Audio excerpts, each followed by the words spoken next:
Hello guys, तो स्वागत है आप सभी का शैडो मांगा रिकैप में। लास्ट एपिसोड में अपन सभी ने देखा था ईफैन बोल रहा होता है मिस नालन, अगर आप मेरी बात मानो ना तो ऑक्शन करना बंद कर दो। यहाँ पे जितनी भी अच्छी मार्शल टेक्निक आती है ना आप मुझे बेच दिया करो।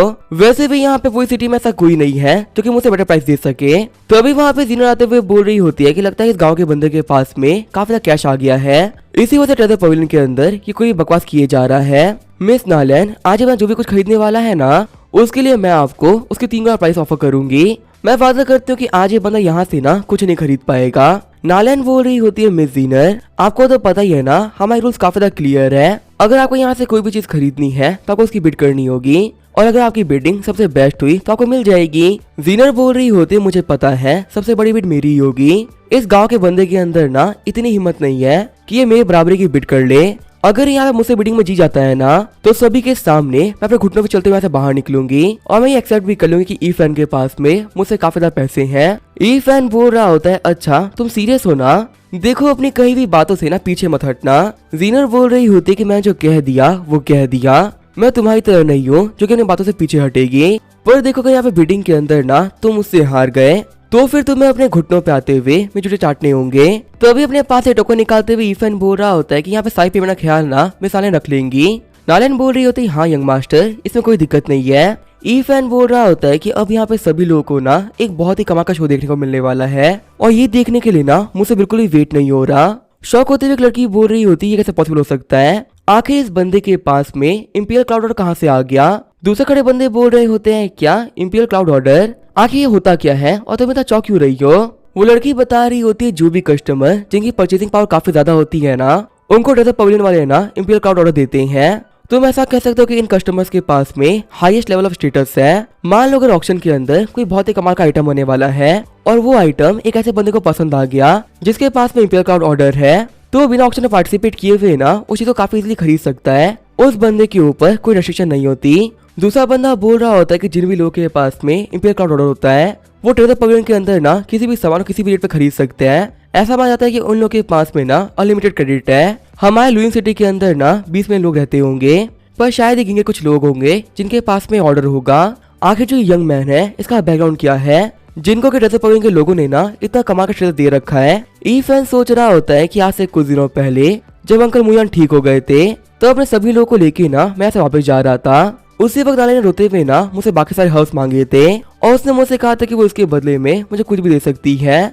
लेकिन जब मैंने उसको याद दिलाया कि उसके ऊपर मेरे पैसे अभी भी उधार है और जब उसके पास में पैसे ही नहीं है तो आखिर मुझे क्या दे सकती है, तब उसने मुझे अपनी तरफ से इंपीरियल क्लाउड ऑर्डर दिया और फिर मुझे पता चला कि आखिर चीज कितनी कमाल की होती है। शौक होते हुए जीनर बोल रही होती है कि आखिर कैसे पॉसिबल हो सकता है, आखिर एक नॉर्मल से बंदे के पास में इंपीरियल क्लाउड ऑर्डर क्या कर रहा है, ये एक ऐसी चीज है जो कि मेरे फादर तक के पास में नहीं है। ईफैन बोल रहा होता है मिस नालन, अभी कुछ सेकंड पहले ना काफी प्राउडली बोल रही थी कि मैं यहाँ पे जो भी कुछ खरीदने वाला हूँ उसकी आप 3 गुना कीमत दोगी, लेकिन आपको पता है मेरे पास में ना अनलिमिटेड पैसा है। मैं यहाँ पे किसी भी आइटम की प्राइस ना 300 गुना नहीं 3000 गुना बढ़ा सकता हूँ और फिर क्या आपके पास में इतनी पावर होगी कि आप उस प्राइस को और बढ़ा सको। देखो मुझे पता है चाहे तुम कितना ही कुछ क्यों ना कर लो तुम्हारे पास इतने पैसे नहीं आ सकते, इसी वजह से यहाँ पे रजिस्टर करने से बेटर है कि अपने घुटनों पे आओ और यहाँ से बाहर निकल जाओ। वहाँ पीवन की बातों को सुनते हुए जीनर बिल्कुल शौक रह गई होती है। दूसरी तरफ हम देखते हैं युनकाई को जो कि बोल रहा होता है कि तुमने मेरी प्यारी जीनर को देखा क्या। सामने वाला बंदा बोल रहा होता है क्या जीनर, आखिर ये कौन है। युनकाई बोल रहा होता है वो एक बहुत ही ब्यूटीफुल गर्ल है जो कि दिखने में ना बिल्कुल किसी फेरी की तरह है, उसकी पर्सनैलिटी यहाँ पे सभी लोगों में सबसे यूनिक होगी और हाँ हमारे सिटी डॉट मेंशन की ना एल्डेस्ट डॉटर भी है। साइड में खड़ा एक बंदा बोल रहा होता है अच्छा तो तुम यहाँ पे सिटी लॉर्ड के एल्डेस्ट डॉटर को ढूंढ रहे हो। देखो मुझे यहाँ पे ये तो नहीं पता कि वो ब्यूटीफुल है या नहीं, लेकिन ये बात तो मानना पड़ेगा कि उसकी पर्सनैलिटी ना सच में काफी ज्यादा यूनिक है और पूरे हॉल के अंदर कोई सिंगल बंदा नहीं है जो कि उसे फॉलो कर सके। साइड में हम देखते हैं जीनर को जो कि रेंगते हुए पवेलियन से बाहर निकल रही होती है। वही सारे बंदे बोल रहे होते हैं ये देख के तो मजा आ गया, थोड़ा फटाफट यहाँ पे रेंगो वरना रात हो जाएगी। एल्डेस्ट यंग लेडी जो काफी ज्यादा एरोगेंट रहती है उनको यहाँ पे रेंगते हुए देख के ना दिल को ठंडक मिल रही है। ये बोलते हुए सभी लोग काफी जोर जोर से हंस रहे होते हैं। वही रोते हुए युनकाई बोलता है जीनर तुम्हें क्या कर रही हो। रोते हुए जीनर सोच रही होती है कि अपनी जिंदगी भर मैं काफी प्राउड रही हूँ और पूरी सिटी के अंदर ऐसा कोई नहीं होगा जिसको मैंने बुली नहीं किया, लेकिन अपनी लाइफ में पहली बार मैं ऐसी ह्यूमिलिएशन को झेल रही हूँ। कमीने ईफैन, इस चीज के लिए मैं तुम्हें कभी माफ नहीं करूंगी। ईफैन बोल रहा होता है मिस जीनर, अगर आप यहाँ पे ये सोच रही हो ना कि मैं एक ऐसा बंदा हूँ जिसे काफी इजीली बुली किया जा सकता है तो मैं ये बोल सकता हूँ कि आप यहाँ पे काफी गलत समझ रही हो। आपकी इसी सोच की वजह से ना अभी आप अपने घुटनों पर रहो। देखो मेरा नाम है बाई ईफैन और बिना किसी बात के ना मैं किसी से पंगा नहीं लेता, लेकिन हाँ अगर मुझे बुली करना चाहेगा ना तो मैं उसको नहीं छोड़ूंगा। फिर उसके पिन को निकालते हुए बोल रहा होता है, देखो अगर तुमने इस लाइफ के अंदर मुझे फिर से ऑफर करने का ट्राई किया ना तो बिल्कुल इस हेयर पिन की तरह ही ना मैं तुम्हें मसल दूंगा और फिर तुम्हें पता भी नहीं चलेगा कि आखिर तुम कहाँ गायब हो जाओगी। तो इसी वजह जिनके साथ मैं खेलती हूँ ना उनके साथ ही खेलो, यहाँ पे मेरे साथ में खेलने की ना कोई जरूरत नहीं है। वैसे एक बात तो माननी पड़ेगी, ये शो ना काफी इंटरेस्टिंग था। अब मैं यहाँ पे काफी थक चुका हूँ तो मैं तुमसे बाद में मिलूंगा। तो अभी वहाँ पे आते हुए यूनका बोल रहा होता है, सब लोग साइड हटो। जीनर क्या तुम ठीक हो?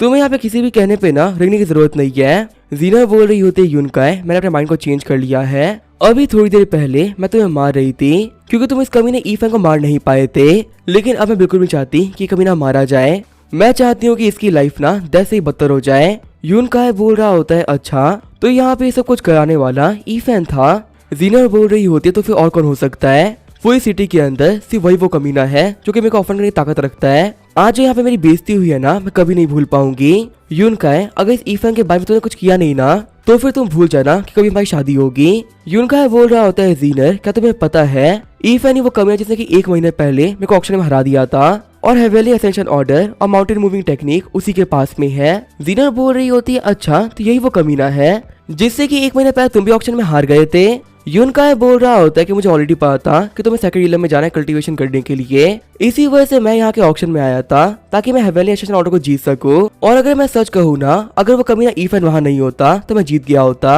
ऑक्शन में हारने के बाद में मैंने उस कमीने के पीछे कुछ लोगों को भेजा था, पर पता नहीं किसी ट्रिक का यूज करते हुए वो वहाँ से गायब हो गया। मेरे बंदे ने बताया था इसे छुपने की टेक्निक ना बहुत ज्यादा कमाल की है और चाहे मेरे को कितना ट्राई क्यों ना कर लिया वो उसे नहीं ढूंढ पाए। जीनर बोल रही होती कि आखिर इस ईफैन का ओरिजिन है क्या? एक बात तो क्लियर है कि इस कमीने के पास में पैसे की कोई कमी नहीं है, इसी वजह ट्रेजर पकड़ने वाले ना इसे काफी ज्यादा वैल्यू कर रहे हैं। लगता है कि ये बंदे का बैकग्राउंड काफी ज्यादा बड़ा है, इसी वजह से इस कमीने को हम नहीं संभाल सकते। इस मैटर के बारे में ना हमें डैड से बात करनी पड़ेगी। सीन चलो तो हमें अर्थ का सीन दिखाया जाता है। ईफैन बोल रहा होता है कि अपने बेड पे आराम से सोना ना काफी ज्यादा कंफर्टेबल है। मार्शल वर्ल्ड के अंदर ना वो कंफर्ट नहीं है जो कि यहाँ पे मिल जाता है। और अब तो मेरे पास में फ्लोटिंग स्टार टेक्निक भी आ चुकी है। इस टेक्निक के अंदर पूरे 108 वेरिएशंस है और अगर मैं इसको मार्शल वर्ल्ड में सीखता ना तो ये काफी कॉम्प्लिकेटेड होता, लेकिन अर्थ पे आने के बाद में ये ना काफी सिंपल हो चुका है और सिर्फ और सिर्फ 1 रात के अंदर ही मैंने सारी टेक्निक को मास्टर कर लिया। अब मेरे पास में शैडो फिस्ट की स्ट्रेंथ है और अब मेरे पास मूवमेंट के लिए भी ना एक बहुत ही कमाल की टेक्निक आ चुकी है।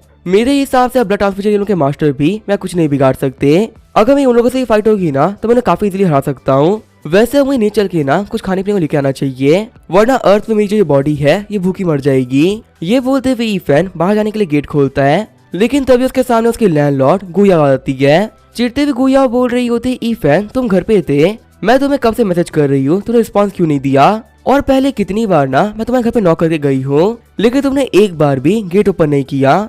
ईफैन बोलता है, सिस्टर गु आप यहाँ पे, मुझे माफ करना मैं काफी गहरी नींद में सो रहा था, इसी वजह से मैंने ना आपकी आवाज नहीं सुनी। ईफैन सोच रहा होता है कल्टीवेशन के अंदर मैं कुछ अधिक हो गया था और मैं ये बात तो बिल्कुल ही भूला कि आज ही वो दिन है जब मुझे अपना रेंट पे करना है। गुया बोल रही होती, देखो तुम मुझे बिल्कुल नहीं बना सकते, तुमने मुझे प्रॉमिस किया था कि आज के दिन तुम्हारा रेंट पे कर दोगे और आज जब तुम्हारे घर पे मैं नॉक कर रही हूँ तो तुम गेट नहीं खोल रहे। मुझे बताओ क्या पैसे कहाँ पर है और तुम वो कब देने वाले हो? तभी वहाँ पे कुछ पैसे देते हुए ईफैन बोल रहा होता है, सिस्टर अभी मेरे पास में इतना ही है, 200 युवान ना मैंने अपने पास में रख लिया है क्योंकि खाने पीने के लिए पैसे काफी ज्यादा इंपॉर्टेंट है। मैं आपको प्रॉमिस करता हूँ कि अगले महीने तक ना मैं आपको पूरा पे कर दूंगा। गुया बोल रही होती कि पहले तुम ये बताओ कि तुम्हें हुआ क्या है। अगर तुम सिर्फ यहाँ पे फूड डिलीवरी भी करते हो ना तो तुम 1 महीने का 4-5 हजार युआन काफी ज्यादा इजीली कमा लोगे। तुम्हारी जो बॉडी है ये देखने में काफी ज्यादा हेल्दी लग रही है, तो आखिर तुम यहाँ पे काम क्यों नहीं करते और टाइम में जो मेरा रेंट है ये पे क्यों नहीं कर देते? तुम्हारे काम ना करने की वजह से तुम्हें रेंट तक पे करने में दिक्कतें आ रही है। ईफैन सोच रहा होता है कि दिन भर तो मैं कल्टीवेट करता रहता हूँ और मुझे पैसे कमाने के लिए ना सिर्फ रात में मौका मिलता है, इसी वजह से मैं यहाँ पे ना ज्यादा पैसे नहीं कमा पाता। गुया बोल रही होती कि ये पैसे ना अभी तुम रख लो, इतनी बड़ी सिटी के अंदर सिर्फ 200 युआन के साथ में जीना बहुत मुश्किल है, अभी तुम्हें रेंट पे करने की कोई जरूरत नहीं है, आराम से कमा लेना और नेक्स्ट मंथ मुझे पे कर देना। ईफैन बोल रहा होता है, थैंक यू सिस्टर गो, आपको नहीं पता आप कितनी अच्छी इंसान हो। आगे जो हमारा ईफैन होता है वो फूड डिलीवरी करने के लिए निकल गया होता है। ईफैन सोच रहा होता है कि दूसरी दुनिया के अंदर मेरे पास में बहुत सारा पैसा है और मुझे पैसे के बारे में ना टेंशन करने की जरूरत ही नहीं है, लेकिन जैसे ही मैं अर्थ वापस आया मेरी जो कंडीशन थी ये फिर सेम हो गई, वही पैसे की दिक्कत और किल्लत मेरे को फिर सता रही है। आखिर इस वर्ल्ड में पैसे कमाने के लिए मुझे क्या करना चाहिए? क्या मैं यहाँ पे कोई रिस्की काम स्टार्ट कर दूं क्या, जिसके अंदर मुझे काफी सारा पैसा मिले? मुझे यहाँ बिल्कुल भी समझ में नहीं आ रहा कि यहाँ पे मैं ऐसा क्या करूं जिससे कि दूसरी दुनिया की तरह ही मेरे पास यहाँ पे बहुत सारे पैसे आ जाए। तभी जो वहाँ पे ईफन का फोन होता है वो रिंग करना स्टार्ट कर देता है। कॉल पिक करते हुए ईफन बोल रहा होता है, हाँ डैड बताइए आपने क्यों कॉल किया था। तो अभी अपने डैड की बातों को सुनते हुए ईफन काफी शॉक हो जाता है। ईफन बोल रहा होता है, डैड मेरा वेट करिए, जल्दी ही मैं हॉस्पिटल पहुंच जाऊंगा। सीन चल होता है, मैं हॉन्गी हॉस्पिटल का सीन दिखाया जाता है। ईफन के डैड बोल रहे होते हैं कि तुम्हारी मॉम को ना एक वाले बंदे ने ठोक दिया था। इन्वेस्टिगेशन में पता चला कि वो ड्राइवर ड्रंक था और उस बंदे के पास में ना कोई इंश्योरेंस नहीं था। हमारे घर के ऊपर ऑलरेडी लोन चल रहा है और उसे किस्तें भरने में ना हमें काफी दिक्कतें आ रही है। मेरे सारे दोस्तों से मैंने पैसे भी उधार ले रखे हैं और उनको पता कि मैं पैसों को जल्दी वापस नहीं करता, इसी वजह से कोई भी ना हमें पैसे भी नहीं देने वाला।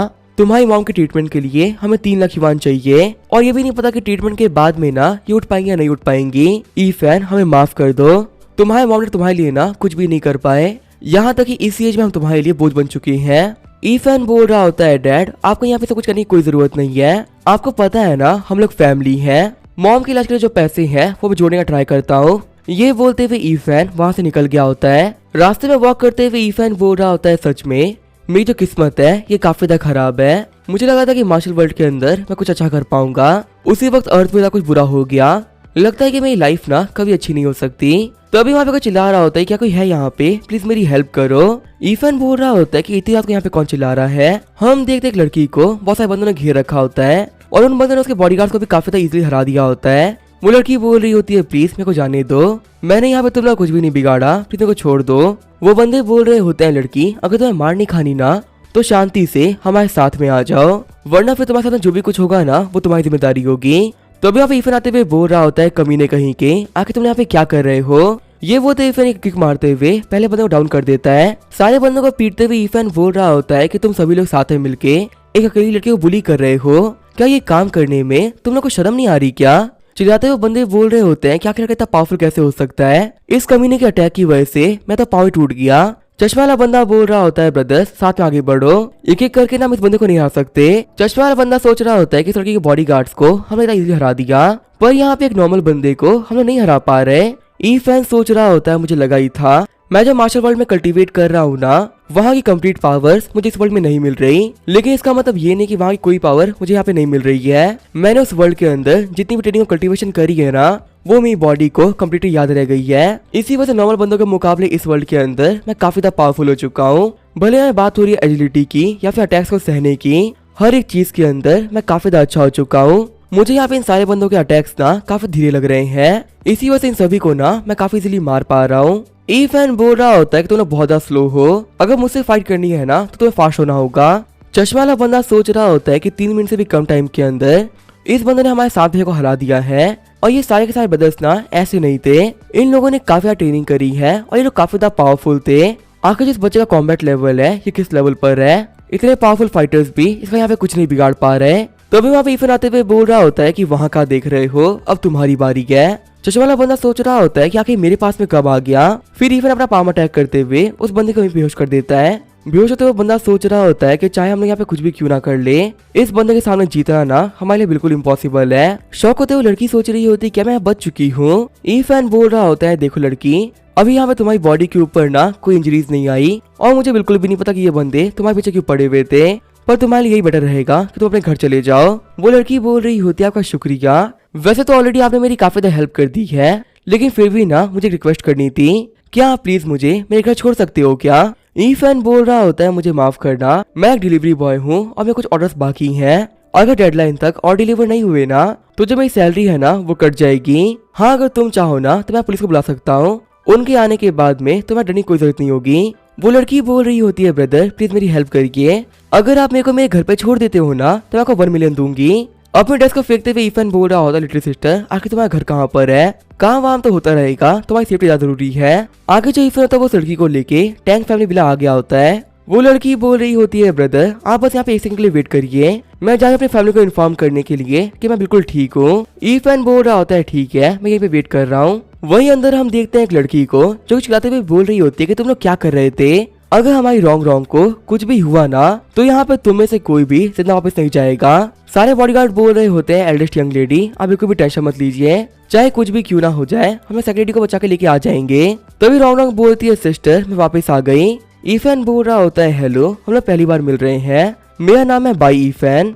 अपनी बहन गले लगाते हुए रॉन्ग रॉन्ग बोल रही होती है सिस्टर आज के बाद ना मैं आपकी बात कभी नहीं काटूंगी, मुझे पता चल गया कि ऐसे यहाँ पे घूमना ना कितना खतरनाक हो सकता है। एल्डर सिस्टर बोल रही होती है तो काफी ज्यादा अच्छी बात है कि तुम वापस आ गई। ईफन सोच रहा होता है कि चलो ठीक है अगर मुझे यहाँ पैसे नहीं मिले तो भी कोई बात नहीं, ये लड़कियां पूरी तरीके सेफ है, ये जान के मुझे काफी ज्यादा अच्छा लगा। एल्डर सिस्टर बोल रही होती है कि यहाँ पे जो भी कुछ हुआ इसके बारे में मुझे पता है और मिस्टर ईफन आपने मेरी बहन को बचाया इसके लिए तो बहुत बहुत शुक्रिया। आपको नहीं पता कि मेरे लिए मेरी बहन की लाइफ ना कितनी प्रीशियस है। वैसे अब जब कि आपने यहाँ पे इतना बड़ा काम किया है तो आपको शुक्रिया बोलने के लिए ना मैं एक पार्टी रखना चाहती हूँ। ईफन बोल रहा होता है सीनियर सिस्टर आपको यहाँ पे इतनी पढ़ने की कोई जरूरत नहीं है और एक पार्टी रखना ये तो बिल्कुल भी नेसेसरी नहीं है। वैसे आपकी बहन ने ना मुझे प्रॉमिस किया था कि अगर मैं उसको यहाँ पे सेफली लेके आता हूँ तो मुझे रिवॉर्ड के तौर पे 1 मिलियन देगी, तो मुझे पूछना था क्या जो प्रॉमिस वो पूरा हो पाएगा क्या। सीनियर सिस्टर बोल रही होती है अच्छा तो यहाँ पे रॉन्ग ने तुम्हें वादा किया है कि वो तुम्हें 1 मिलियन रिवॉर्ड के तौर पे देगी। ईफन बोल रहा होता है इसके बारे में भूल जाइए इतना जरूरी भी नहीं है, मैं तो बस इस चीज के बारे में ऐसे ही पूछ रहा था। ईफन सोच रहा होता है मुझे लगा ही था 1 मिलियन एक बहुत बड़ा अमाउंट होता है और आखिर एक नॉर्मल सी लड़की इतना बड़ा अमाउंट कहाँ से लाएगी, मुझे ना यहाँ पे रिवॉर्ड के बारे में बात ही नहीं करनी चाहिए थी, मैंने बेकार में ये टॉपिक सामने खोल दिया। एल्डर सिस्टर बोल रही होती है रॉन्ग रॉन्ग आखिर तुम अपनी लाइफ की इतनी कम वैल्यू कैसे कर सकती हो, तुमने यहाँ पे रिवॉर्ड के तौर पर सिर्फ 1 मिलियन देने का वादा किया है, लगता है कि तुम अपनी बड़ी बहन को ना ह्यूमिलेट करने का ट्राई कर रही हो। रॉन्ग रॉन्ग बोल रही होती है सिस्टर में दर्द हो रहा है मुझे माफ कर दीजिए मुझे पता नहीं था। एल्डर सिस्टर बोल रही होती है कि ब्रदर आपको यहाँ पे गिफ्ट के तौर पे ना 100 मिलियन दिए जाएंगे, हमारे टैंक फैमिली ग्रुप की तरफ से इसे छोटा सा गिफ्ट समझ लीजिए, आपको नहीं पता कि आपने मेरी बहन को बचा के कितना बड़ा काम किया है। ईफन बोल रहा होता है आपने क्या बोला टैंक फैमिली ग्रुप, क्या आप यहाँ पे उसी टैंक फैमिली ग्रुप के बारे में बात कर रही हो जिसकी मार्केट वैल्यू $50 बिलियन है। सीनियर सिस्टर बोल रही होती है कि लगता है अपनी कंपनी को पहचान गए,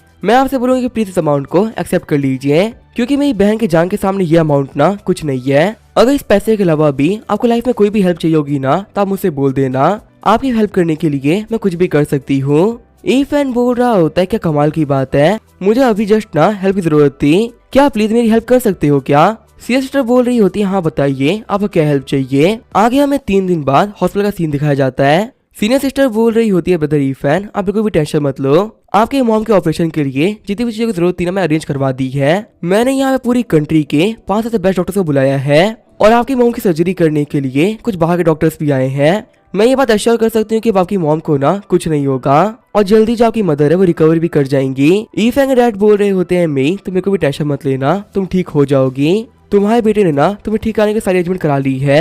सीनियर सिस्टर बोल रही होती है कि अभी आप कैसा फील कर रहे हो ना ये मैं महसूस कर सकती हूँ, मैंने भी अपने मॉम डैड को बहुत ही कम एज में खो दिया था और अब मेरी फैमिली में ना सिर्फ एक इंसान बची है, वो है मेरी छोटी बहन। इसी वजह चाहे कुछ भी क्यों ना हो जाए मुझे अपनी बहन को प्रोटेक्ट करना है। मेरी इस लाइफ के अंदर ना मेरी सिर्फ एक ही वीकनेस है और वो है मेरी बहन। ईफन बोल रहा होता है सिस्टर टैंग आपका मेरी हेल्प करने के लिए ना बहुत बहुत शुक्रिया, आपको नहीं पता कि आपने मेरे कंधों पे लगा हुआ ना कितना बड़ा बोझ हल्का कर दिया है। अगर फ्यूचर में किसी भी चीज को लेके आपको मेरी हेल्प चाहिए हो तो आप मेरे को याद कर सकती हो, चाहे मैं किसी भी काम में क्यों ना हो आपकी हेल्प करने के लिए जरूर वापस आऊंगा। सिस्टर टैंग बोल रही होती है कितनी कमाल की बात है ना, मैं यहाँ पे ना आज आपसे किसी चीज के बारे में बात करने के लिए आई थी। देखिए जो हमारे टैंक फैमिली के गार्ड्स थे वो उन बंदों से ना काफी ज्यादा इजीली हार गए थे, लेकिन आपने अकेले ही उन सारे बंदों को हरा दिया था। इसी वजह से क्या आप प्लीज मेरे टैंक फैमिली गार्ड्स को ट्रेन कर सकते हो क्या, अगर वो आपसे ट्रेन हो जाएंगे तो उनके लिए काफी ज्यादा अच्छा होगा। झुकते हुए सारे गार्ड्स बोल रहे होते हैं बॉस हम लोग को ट्रेनिंग दीजिए, हम लोग को बिल्कुल आप ही की तरह ना पावरफुल बनना है। ईफन सोच रहा होता है क्या इन लोग को ट्रेनिंग चाहिए। सिस्टर टैंक बोल रही होती है कि तुम्हें तो पता ही है मेरी बहन के ऊपर उस दिन अटैक हुआ था और इन्वेस्टिगेशन के बाद में पता चला कि वो रैंडम अटैक नहीं था, वो एक फुली प्लान अटैक था जो कि मेरे एक बिजनेस राइवल ने मेरी बहन के पास करवाया था। मेरे राइवल को क्लियरली पता है कि अगर मेरे को तोड़ना है तो इसके लिए उन लोगों को मेरी बहन को टारगेट करना होगा। वैसे आपको पता सारी इन्वेस्टिगेशन के बीच में एक चीज मुझे पता चली जो कि काफी शॉकिंग थी, मेरी बहन को बचाने के चक्कर में आपने जितने भी लोग को मारा था ना वो सभी लोग ट्रेंड फाइटर्स थे, लेकिन आपके हाथों मार खाने के बाद में ना वो रिकवर नहीं कर पा रहे हैं। जिस दिन से उन लोगों ने आपसे मार खाई है ना वो हॉस्पिटल में एडमिट है और आपसे मार खाने की वजह से वो सभी लोग मेंटली शॉक हो चुके हैं मुझे ये तो नहीं पता कि आपने उनसे फाइट करने के लिए किस मेथड का यूज किया है, लेकिन पक्का सा का मेथड है ना वो काफी कमाल का है, जिसकी वजह से प्रोफेशनल फाइटर्स भी ना इतना शौक हो चुके हैं। इसी वजह से मैं चाहूंगा कि हमारे बॉडीगार्ड को आप पर्सनली ट्रेन करो, जिससे कि ये लोग भी ना काफी ज्यादा इम्प्रूव कर पाए। ईफेन बोल रहा होता है कि मैंने यहाँ पे कुछ खास नहीं किया, बस कुछ ट्रेनिंग मेथड को ना आपस में मिला दिया और उसके बाद में एक बहुत ही पावरफुल टेक्निक बन गई। सिस्टर टैंग बोल रही होती है कि मुझे पता है आप एक हाई स्कूल स्टूडेंट हो और इसी वजह से आप काफी ज्यादा बिजी भी रहते होगे, इसी वजह से मैं आपका ना ज्यादा टाइम नहीं लेने वाली, सिर्फ आधा महीना लगा के आप इन लोगों को ट्रेन कर दो। मैं आपको वादा करती हूँ कि मैं आपको इसके बदले में एक काफी कमाल का अमाउंट पे करूंगी। 30 मिलियन तो मैं आपको अपनी तरफ से दे रही हूँ। अगर आपको प्राइस बढ़ानी भी हो ना तो भी कोई बात नहीं, आप इसे बढ़ा सकते हो। ईफेन बोल रहा होता है सिस्टर टैंग सच में आप एक बहुत ही कमाल की बिजनेस वूमन हो, आपको पता है कि आखिर किस चीज के लिए क्या प्राइस देनी है। मेरे पास मेरा कोई रीजन नहीं बचा कि आपको मना कर सकूं। मैं आपको प्रॉमिस करता हूँ कि इन लोगों को ट्रेन करने में ना मैं अपना बेस्ट दूंगा। सिस्टर टैंग बोल रही होती है ठीक है फिर तो ये तय रहा, आपको इन लोगों को ट्रेनिंग करने की जितनी भी चीजें चाहिए है ना मैं अरेंज करवा देती हूँ। अब अगले 15 दिन हमारे बॉडीगार्ड आपके अंडर में है। ईफेन सोच रहा होता है तो काफी अच्छी बात है, सिस्टर टैंग के साथ में रह के ना मैं काफी सारे पैसे कमा पा रहा हूँ और अब मुझे डिलीवरी का काम करने की कोई जरूरत नहीं है। इन बॉडीगार्ड को ट्रेन करने के साथ ही ना मैं अपने मॉम का ख्याल रख सकता हूँ। डिलीवरी के काम की वजह से मेरे को बिल्कुल भी टाइम नहीं मिलता था और मैं अपनी मॉम का ना बिल्कुल भी ख्याल नहीं रख पा रहा था, लेकिन लगता है कि अब यहाँ पे सब कुछ ठीक हो रहा है और इनके बॉडीगार्ड को ट्रेन करने के बाद इनका फेवर है मैं वो भी रिटर्न कर लूंगा। सच में जो ये किस्मत है ना ये काफी कमाल की चीज है, कब पलट जाए पता ही नहीं चलता। फिर जो हमारा ईफेन होता है इसने बॉडीगार्ड को ट्रेन करना स्टार्ट कर दिया होता है। ईफेन बोल रहा होता है कि जब भी तुम्हारा ओपोनेंट तुम्हारे पर अटैक करे तुम्हें उसके अटैक को सिर्फ डॉज ही नहीं करना साथ ही अटैक भी करना है। ईफेन बता रहा होता है कि जब मैं टैंक फैमिली के बॉडी को ट्रेन कर रहा था उसी बीच जो मेरी मॉम थी ना उन्होंने भी आंखें खोल दी, डॉक्टर्स की जो ट्रीटमेंट थी वो काफी अच्छे से काम कर रही थी और अब मैं काफी ज्यादा खुश हूँ, मेरी मॉम रिकवर कर चुकी है।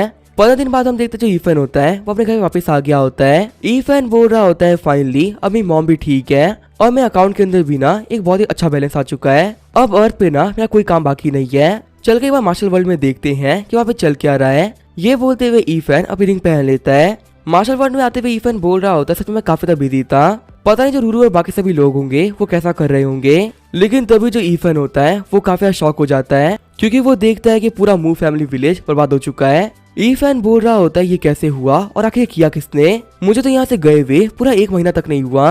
रूरू अंकल क्यूटी आखिर सभी लोग कहाँ पर हो। तभी नालैन बोलती यंग मास्टर ईफेन फाइनली वापस आ गए। ईफेन बोल रहा होता है मिस नालैन आप यहाँ पे। नालैन बोल रही होती है कि हम सभी लोग ना आप ही का वेट कर रहे थे।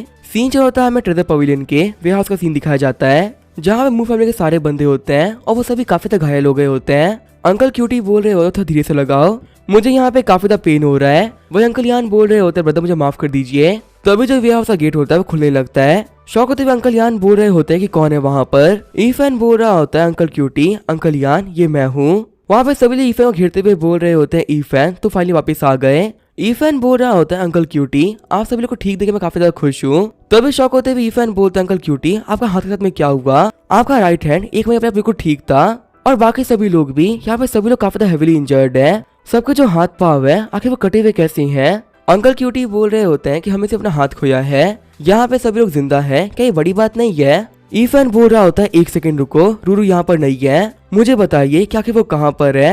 अगर वो मुझे देखती ना तो दौड़ते हुए यहाँ पे आ जाती। वहीं दूसरी तरफ हम देखते हैं रूरू को जिसकी पूरी बॉडी जल चुकी होती है।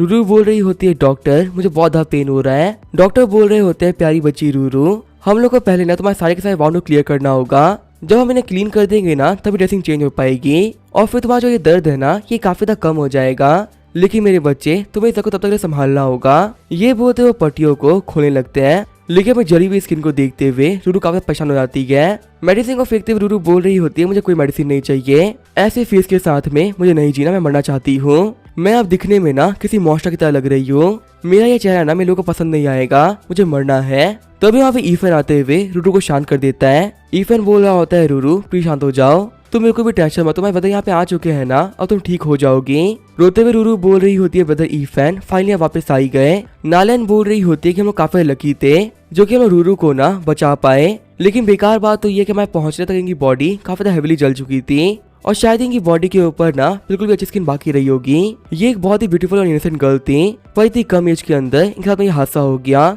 इनकी पूरी बाकी लाइफ ऐसे जीने को काफी दिक्कतें आएंगी और सच में इनके लिए ऐसे जीना ना काफी ज्यादा पेनफुल है। ईफन बोल रहा होता है मुझे जानना है कि आखिर ये सब कुछ किसने किया है, जिसने भी सब कुछ किया है ना मैं उसे नहीं छोड़ूंगा। नालन बोल रही होती सब कुछ करवाने वाले ना दो लोग हैं। सबसे पहली है लिन फैमिली और दूसरे हैं सिटी लॉर्ड के मेंशन के लोग। सीन चेंज होता है, हमें सिटी लॉर्ड के मेंशन का सीन दिखाया जाता है। सिटी लॉर्ड बोल रहे होते हैं कि मुझे बताओ आखिर तुम यहाँ पे आज क्यों आए हो। यूनकाय बोल रहा होता है अंकल लैन मेरे पास करने के लिए कुछ भी नहीं था, इसी वजह से मैंने अपने लोगों को बोला कि कुछ बॉक्सेस में भर के ना स्पिरिट स्टोन लेके आए ताकि मैं ये स्पिरिट स्टोन ना अपने अंकल लैन को दे सकूं। उम्मीद है कि जूनियर की तरफ से ये गिफ्ट आपको काफी ज्यादा पसंद आएगा।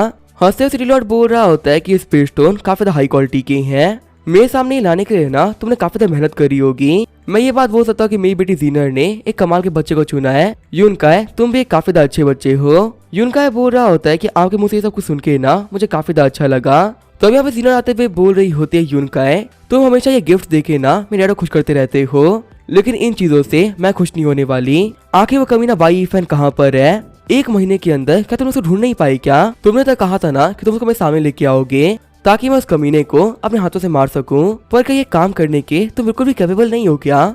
यूनकाय बोल रहा होता है जीनर प्लीज शांत हो जाओ, मैंने अपने लोगों को बोल रखा है वो ये काम कर देंगे। सिटी लॉर्ड बोल रहे होते हैं जीनर बेवकूफी करना बंद करो, बाई ईफन कहाँ से आया है इसके बारे में हमें कुछ नहीं पता और उसकी जो वेल्थ है ना वो कुछ ज्यादा खतरनाक है। वो बंदा हमारे पूरे एम्पायर को भी ना खरीदने का दम रखता है और ऊपर से यूनकाय ने उस पर अटैक करने के लिए असैसिन्स भेजे थे, पर वो असैसिन्स भी उसका कुछ नहीं बिगाड़ पाए। यहाँ तक कि ईफन उन असैसिन्स को ना उल्टे ही पैसे देके वापस भेज दिया। तो इस बंदे के बैकग्राउंड के बारे में और स्ट्रेंथ के बारे में हमें कुछ नहीं पता, तो इसी वजह से हम लोग ना रेस्टली एक्ट नहीं कर सकते। ऐसे बंदे को पकड़ने में अगर हम लोगों ने एक भी गलती करी ना तो ये हमारे ऊपर काफी भारी पड़ सकता है। जीनर बोल रही होती है डैड क्या आपको पता नहीं क्या हुआ था? सिटी लॉर्ड बोल रहे होते हैं कि हाँ मुझे पता है, ट्रेजर पवेलियन के अंदर ना तुम्हारी काफी ज्यादा बेइज्जती हुई थी, इसी वजह से ना मैंने यूनकाय को बोला कि अगर वो ईफन नहीं मिला तो कोई बात नहीं, उसके जो करीबी मूव फैमिली के लोग हैं ना उन्हें खत्म कर दो।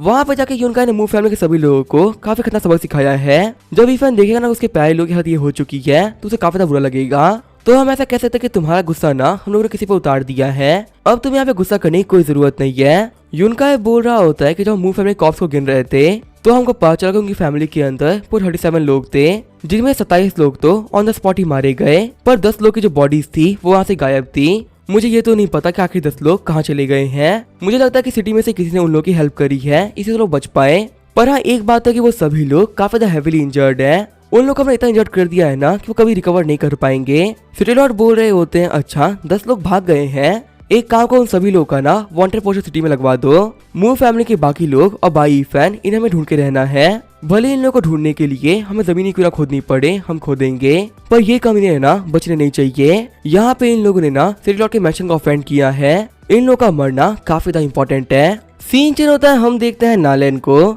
जो कि बोल रही होती है यंग मास्टर यहाँ पे जो भी कुछ हुआ है ना मैं उसके बारे में आपको बता दिया। लियोन सिटी के अंदर ना मेरे काफी ज्यादा अच्छे कनेक्शंस हैं। जब मुझे पता चला कि सिटी लॉर्ड के लोग मूव फैमिली पर अटैक कराने वाले हैं तब वहाँ पे छुपके छुपके ना मैंने अपने कुछ लोगों को भेज दिया था ताकि इन लोगों को बचा के ना वापस लेके आया जा सके। लेकिन अफसोस की बात तो ये थी कि लिन फैमिली वालों ने अपना काम काफी फास्ट खत्म कर दिया। जब तक मैं और मेरे लोग वहाँ पे पहुंचे थे तब तक पूरे विलेज को ना उन लोगों ने आग लगा दी थी और 37 में से 27 लोग तो ऐसे थे जो कि मारे जा चुके थे, लेकिन उस वक्त भी घर में छुपे हुए कुछ लोग तो थे जिनको बचा पाए और अभी वो सभी लोग ना हमारे वेयर हाउस के अंदर है। लिन फैमिली वाले छुपने के लिए जो रूरू थी वो एक राइस के पॉट में छुप गई थी और वहाँ छुपने की वजह से लिन फैमिली वाले उसे ढूंढ तो नहीं पाए, लेकिन जो राइस का पॉट था ना वो काफी गर्म हो गया और ऊपर ढके होने की वजह से अंदर काफी ज्यादा भाप बनी और हमारी रूरू की बॉडी ना काफी ज्यादा हेविली बर्न हो गई। मुझसे जितना भी कुछ हो पाया मैंने किया और पूरा ट्राई करने के बावजूद भी ना मैं सिर्फ इन्हीं लोगों को बचा पाई। ईफन बोल रहा होता है मिस नालन मैं बाई ईफन आपके इस फेवर को ना कभी नहीं भूल सकता। नालन बोल रही होती यंग मास्टर अब आप क्या करने वाले हो? ईफन बोल रहा होता है कि मुझे करना क्या है, उन कमी दोनों फैमिलीज को ना मैं खत्म करके रहूंगा। नालन बोल रही होती है नहीं नहीं ऐसा मत करना, चाहे हम यहाँ पे लिन फैमिली की बात करें या फिर सिटी लॉर्ड के मेंशन की, इन दोनों के पास में ही ना ब्लड ट्रांसफ्यूजन नीलम के मास्टर्स हैं और ऊपर से एक बहुत ही बड़ी दिक्कत भी है जो हमारा सिटी लॉर्ड है ना लेन कियान वो अपने कल्टीवेशन के 5th स्टेज पर पहुंच चुका है और अभी ना वो मैरो क्लिनिक रियलम पर है। अगर 5 वाइल्ड बीस्ट मिलके भी उस कमीने से फाइट करें तो उसका कुछ नहीं बिगाड़ सकते, इसी वजह से अभी उसका आपसे फाइट करना बिल्कुल भी सही नहीं रहेगा। मैं तो ये भी सुना है कि उस कमीने के पास में ना एक बहुत ही हाई लेवल का वेपन है और जब तक कि उसके पास वो वेपन रहेगा उसको मारना इम्पॉसिबल है। ईफन बोल रहा होता है कि अगर मैं सच कहूँ ना तो मुझे लोगों को मारना बिल्कुल ही पसंद नहीं है, पर इसका ये मतलब नहीं है कि कोई भी आके मेरे पैरों को मार के चला जाएगा और मैं कुछ नहीं करूंगा। इन लोगों के ऊपर मर्सी दिखाना मेरे लिए इम्पॉसिबल है। और इससे क्या ही फर्क पड़ता है कि ये बंदा अपने बॉडी कल्टीवेशन के 5th स्टेज पर है। अगर मुझे उसको मारना है ना तो मैं उसको मार ही दूंगा। लेकिन हम मिस नालेन जाने से पहले मुझे कुछ कहना था। मेरे एब्सेंस में आपने इन सभी लोगों का काफी अच्छा ख्याल रखा। फिर से मैं थोड़ी देर के लिए जा रहा हूँ, इनका ख्याल रखिएगा। सारे इंपॉर्टेंट काम करने के बाद में ना मैं वापस आऊंगा और उसके बाद मैं सभी लोगों को ना काफी अच्छा सबक सिखाऊंगा। सीन चेंज होता है, हमें अर्थ का सीन दिखाया जाता है। हमारा जो ईफन होता है वो फिर से मेडिसिन हॉल आ गया होता है। शॉपकीपर बोल रहा होता है, लिटिल ब्रदर मुझे आपसे एक क्वेश्चन पूछना था, क्या आपकी फैमिली के अंदर कोई जला है क्या? आपने आज यहाँ पे जितने भी हर्ब्स निकलवाए हैं ना वो सब जलन वाले हर्ब्स हैं। ईफन बोल रहा होता है, ब्रदर प्लीज इस चीज के बारे में खुद मत पूछिए क्योंकि अभी मैं इस कंडीशन में नहीं हूँ कि आपको आंसर कर पाऊँ। शॉपकीपर बोल रहा होता है, ठीक है ब्रदर अपना ख्याल रखिएगा। शॉपकीपर सोच रहा होता है कि वैसे ही लड़का ना हमारे लिए एक बहुत बड़ा कस्टमर है। ये काफी ज्यादा अजीब भी है और काफी मिस्टीरियस भी। हर बार यहाँ पे आता है और मेडिसिन लेके जाता है। पता नहीं इतनी मेडिसिन का ये करता क्या है, लेकिन आज इसको पहली बार देख के लग रहा है कि किसी अपने को चोट लगी है जिसको हील करने के लिए ना ये यहाँ पे मेडिसिन लेके गया है। सीन चल होता है, हमें एयरपोर्ट का सीन दिखाया जाता है। ईफन के डैड बोल रहे होते हैं, ईफन क्या तुम श्योर हो कि तुम हम लोग के साथ में ट्रिप पे नहीं चलोगे? ईफन बोल रहा होता है, मॉम डैड आप मेरी टेंशन मत लो, आप लोग आराम से मालदीव जाओ और वहाँ पे एंजॉय करो। और हाँ, आप लोग को पैसे की टेंशन करने की भी कोई जरूरत नहीं है। अभी भी मेरे कार्ड के अंदर ना आधे पैसे बाकी हैं। इतने पैसे में तो हम लोग काफी इजीली काफी लिमिट तक एंजॉय कर लेंगे। वैसे ही मॉम को रिकवर किए हुए कुछ दिन हुए हैं। अगर ये ट्रिप पे जाएंगे ना तो इनके लिए काफी ज्यादा अच्छा होगा। ईफन के डैड बोल रहे होते हैं, मई ईफन का मत रोको, वो अब काफी ज्यादा बड़ा हो चुका है और उसके पास में करने के लिए बहुत सारे काम रहते हैं। ऐसे में हम लोग ना उसको डिस्टर्ब नहीं कर सकते। इससे फर्क नहीं पड़ता कि हमारा बच्चा क्या करता है, चाहे कुछ भी क्यों ना हो जाए हम लोग को हमेशा ईफन को सपोर्ट करना होगा और हम कभी भी ईफन की लाइफ के अंदर ना उसके लिए एक रुकावट नहीं बन सकते। सीन चेंज होता है, हम देखते सिस्टर गुओ को जिनके फोन के ऊपर लगातार मैसेज आ रहे होते हैं। सिस्टर गुओ बोल रही होती है कि ये बंदा कौन है जो कि आधी रात को इतने मैसेज भेज रहा है। ईफन ने मैसेज किया होता है कि सिस्टर गुओ मैं कुछ दिनों के लिए बाहर जा रहा हूँ, इसी वजह से मैंने आपको ना थोड़ा एडवांस रेंट पे कर दिया है, एक बार ना आप उस रेंट को चेक कर लेना। सिस्टर गुओ बोल रही होती है कि इस बच्चे ने एडवांस रेंट पे कर लिया है, लगता है ना कि इसको सच में कोई अच्छी जॉब मिल गई। वैसे एडवांस कितना ही पे किया होगा, नेक्स्ट मंथ का पे कर दिया होगा। ईफन ने बोला चेक करने के लिए, तो चलो चेक कर लेती हूँ। तभी वो शॉक होते हुए बोलती है, क्या इसने 1 लाख ट्रांसफर किया है? आखिर ये लड़का कर क्या रहा है, इसके पास में इतने पैसे कहाँ से आ गए? सीन चेंज होता है, हम देखते हैं ईफन को जो कि मार्शल वर्ल्ड में आ गया होता है। ईफन बोल रहा होता है, डॉक्टर काय मैं बहुत सारा मेडिसिन लेके आया हूँ, क्या जो ये मेडिसिन है ये काम करेंगे क्या? डॉक्टर काय बोल रहे होते हैं, अगर हम लोग यहाँ पे ना सीक्रेट रेसिपी का यूज करें तो मुझे नहीं लगता कि यहाँ पे कोई भी दिक्कत आएगी। दिक्कत तो बस यहाँ पे ये है कि मुझे नहीं पता कि इतने कमाल के मेडिसिनल हर्ब्स को ना साथ में यूज कैसे करते हैं। ऐसे कमाल के मेडिसिन आज तक ना देखे गए ना किसी को मिले, तो मुझे कोई आइडिया नहीं कि इन मेडिसिन को ना कैसे यूज करना है। ईफन बोल रहा होता है, क्या मैंने यहाँ पे इन हर्ब्स को लाने में ज्यादा देर कर दिया है क्या? ईफन सोच रहा होता है कि एक दिन के अंदर मैं एक बार ट्रेवल कर सकता हूँ और उसके ऊपर बिना वेट की काफी लिमिट है, तो इसी वजह से पिछले कुछ दिनों से मैं बस यहाँ पे आ जा ही रहा हूँ। डॉक्टर काय सोच रहे होते हैं कि जितनी मेडिसिन यहाँ पे लेके आए हैं इनकी वैल्यू काफी ज्यादा है। सच में जो यंग मास्टर ईफन है ना ये एक बहुत ही अच्छे इंसान है, अपने दोस्त को बचाने के लिए ये किसी भी हद तक जा सकते हैं। लगता है कि रूरू ने ना कोई बहुत ही अच्छे काम किए होंगे जो कि उनको इतना कमाल का दोस्त मिला। नालन बोल रही होती है, क्या जो मेडिसिन है वो रेडी हो गई है क्या? ईफन बोल रहा होता है कि मेरे पास जो भी कुछ है मैं दे चुका हूँ। नालन बोलती टेंशन मत लो, हम इसका यूज करते हुए कुछ तो बना ही लेंगे। रोते हुए रूरू बोल रही होती है, ब्रदर ईफन क्या सच में बिल्कुल वैसी बन सकती हूँ जैसे कि मैं हुआ करती थी? ईफन बोल रहा होता है, रूरू तुम अपने ब्रदर के ऊपर भरोसा करती हो ना?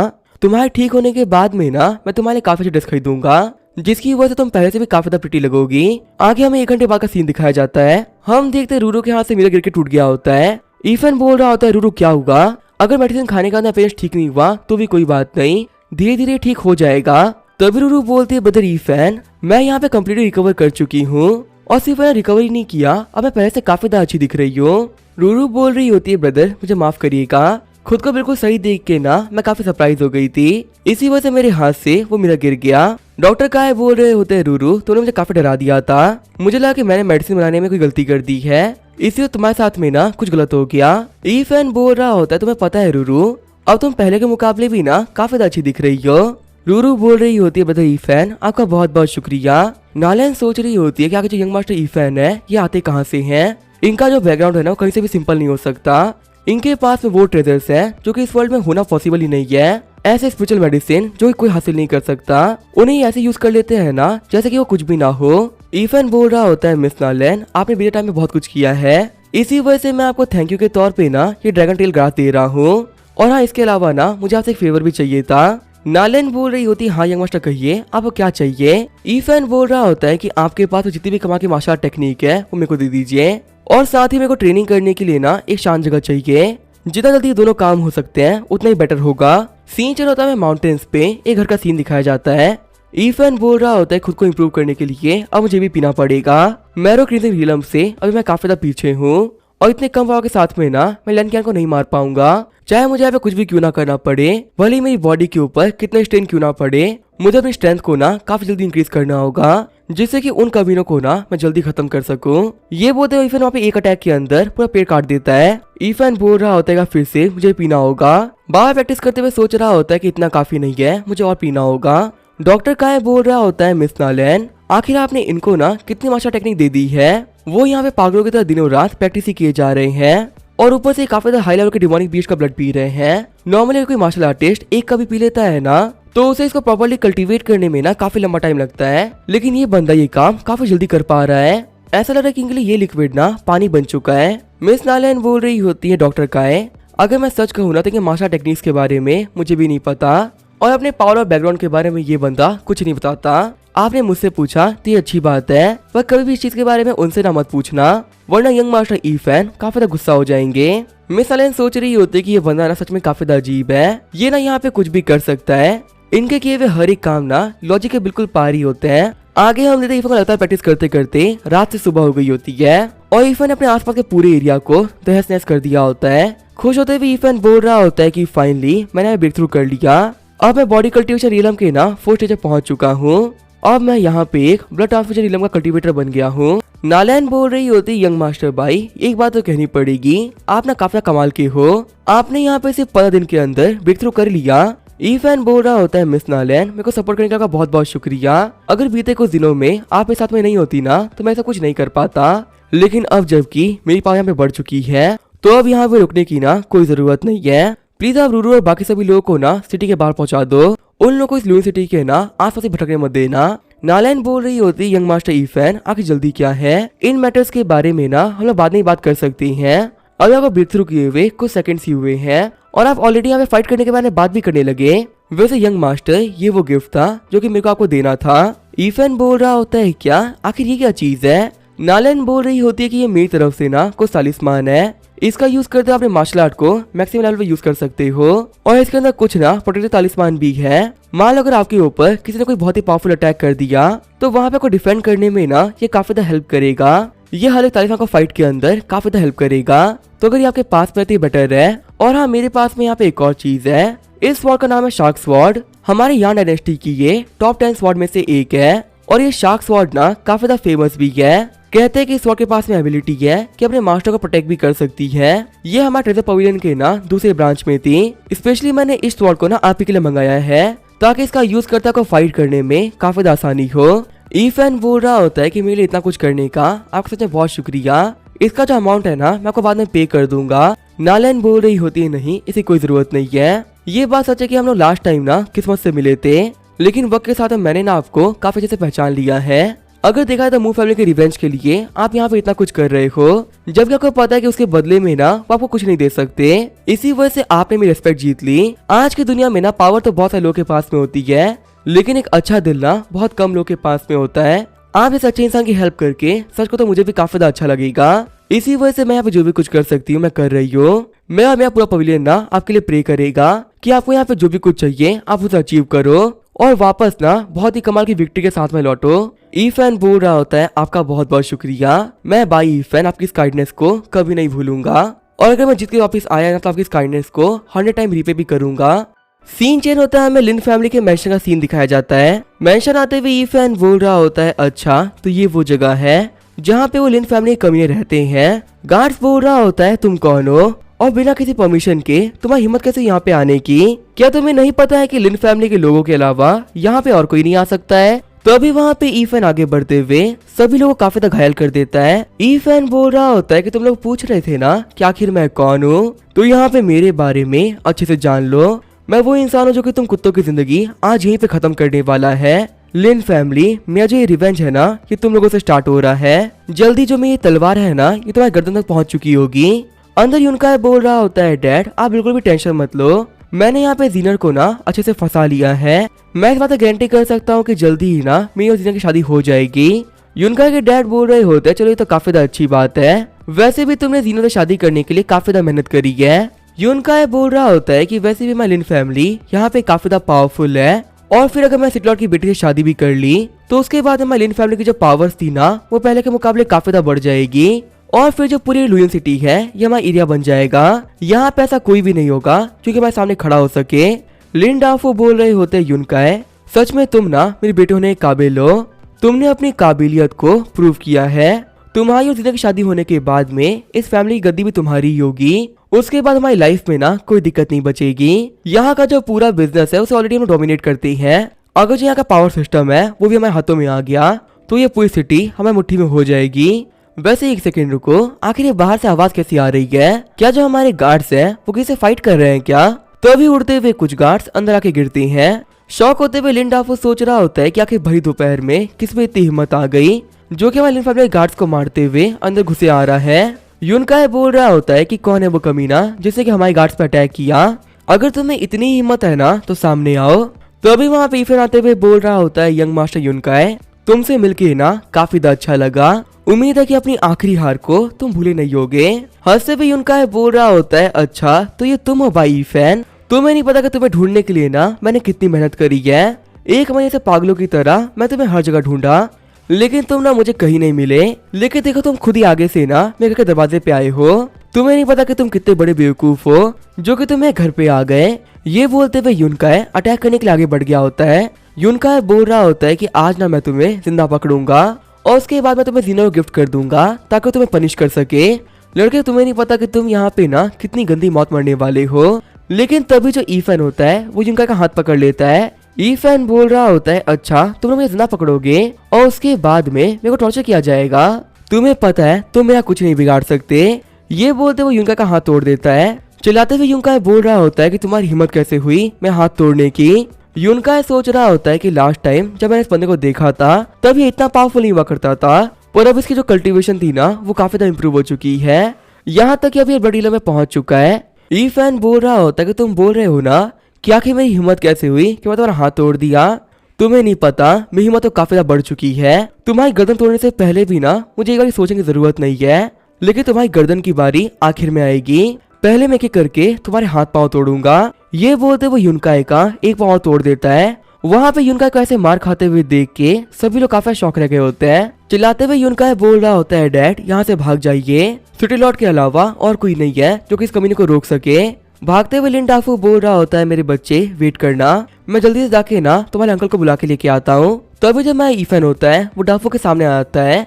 ईफन बोल रहा होता है, मोटू तो यहाँ से भागने का ट्राई कर रहा है, अगर तेरा वेट कम होता तो शायद तू भाग पाता, लेकिन इस भारी वजन के साथ में ना तू नहीं भाग सकता, तूने यहाँ पे भागने के लिए काफी ज्यादा देर कर दी है। लिन डाफो बोल रहा होता है कि मेरी फैमिली यहाँ की स्ट्रॉन्गेस्ट फैमिली है, तुम मुझे नहीं मार सकते। ईफन बोल रहा होता है कि तुम्हारी फैमिली के स्ट्रॉन्ग होने से मुझे क्या ही फर्क पड़ता है, मैं यहाँ पे जब चाहूँ जिस चाहूँ उसे मार सकता हूँ। लिन डाफो बोल रहा होता है कि तुम्हें नहीं पता यहाँ पे हमने जो भी कुछ किया था ना वो सिटी लॉर्ड के कहने पे किया था, अगर तुमने यहाँ पे मुझे या मेरे बेटे को मारा ना इसका तो सिटी लॉर्ड के खिलाफ जा रहे हो, और तुम्हें नहीं पता कि जो हमारे सिटी लॉर्ड वो कितने पावरफुल है, अगर तुम उनके हत्थे चढ़ गए ना तो वो तुम्हें नहीं छोड़ेंगे। तो इसी वजह से मैं तुम्हें यहाँ पे वार्न कर रहा हूँ कि हमें हाथ लगाने से पहले 100 बार सोचना, क्योंकि अगर वो गुस्सा हो गए ना तो तुम नहीं बचोगे। यूनकाई बोल रहा होता है कि मेरे डैड ना बिल्कुल सही कह रहे हैं, मेरी और जीनर की शादी होने वाली है, और जो हमारी एंगेजमेंट थी ना वो तो बहुत पहले हो चुकी है, इसके हिसाब से मैं सिटी लॉर्ड का हाफ सन इन लॉ हूँ। अगर तुमने यहाँ पे मुझे कुछ भी किया ना इसका तुम उनकी फैमिली को हाथ लगा रहे हो, और मेरे फादर को तो हाथ लगाने का सोचना ही मत। तो अभी जो ईफन होता है वो लिन डाफो गर्दन को तोड़ देता है।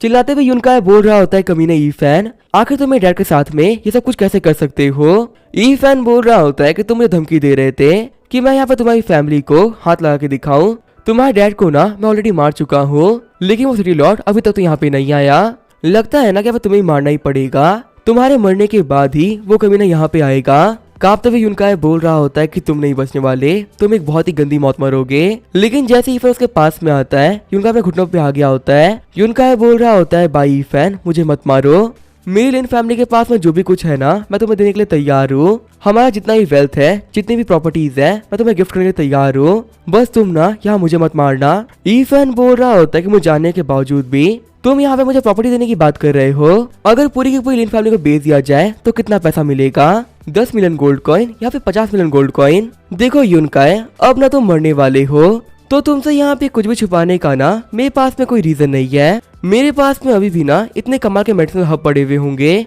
मिनिमम 100 मिलियन गोल्ड कॉइन तो होगी ही। और अगर मैं सच कहूँ तो मेरे पास में ऐसे हर्ब्स का ना पूरा एक खजाना है। तो अब तुम ही मुझे बताओ कि लिन फैमिली की प्रॉपर्टी में क्या मुझे इंटरेस्ट होगा क्या?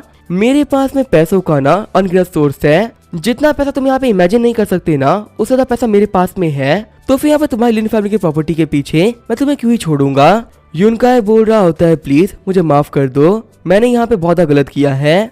ब्रदर ईफन मेरे मर्सी दिखाओ, मुझे मत मारो। ईफन बोल रहा होता है कि तुम्हें यहाँ पे माफी मांगने की ना कोई जरूरत नहीं है, मुझे पता है कि तुम अंदर से ना अभी भी सॉरी नहीं हो।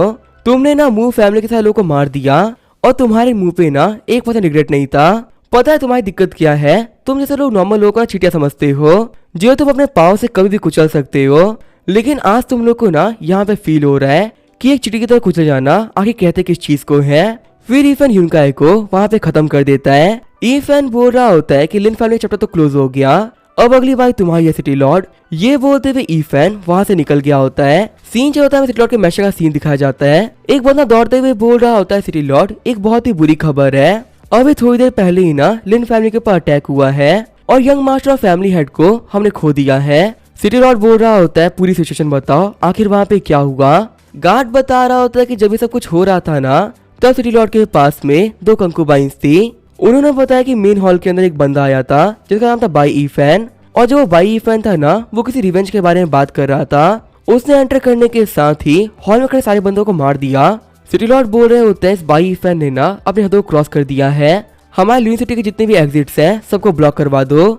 जनरल पैंगलिंग और यूलेई 3 सोल्जर्स के साथ में चलो, हम लोग अब लिन फैमिली जाएंगे ताकि इस चूहे को हम दबोच सके।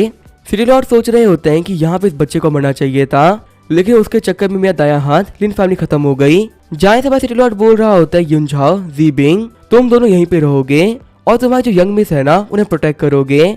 अगर तुम्हें घर के आसपास में कोई भी हलचल महसूस होना तो मुझे इन्फॉर्म कर देना। ज़ीबिंग और युआन बोल रहे होते ठीक है सिटी लॉर्ड, हम अपना काम अच्छे से करेंगे। फिर अपने लोग को लेके सिटी लॉर्ड वहाँ से निकल गए होते हैं। जीनर बोल रही होती है जनरल जी, जनरल युआन आखिर जो डैड थे वो सारे लोगों को लेके कहाँ पे जा रहे हैं? नॉर्मल जो डैड है वो इतने लोगों को लेके बाहर नहीं निकलते। जनरल युआन बोल रहे होते हैं यंग मिस कुछ वांटेड क्रिमिनल हैं जिन्होंने सिटी के अंदर काफी आतंक मचा रखा है, उन्हीं लोगों को पकड़ने के लिए ना सिटी लॉर्ड खुद गए हैं।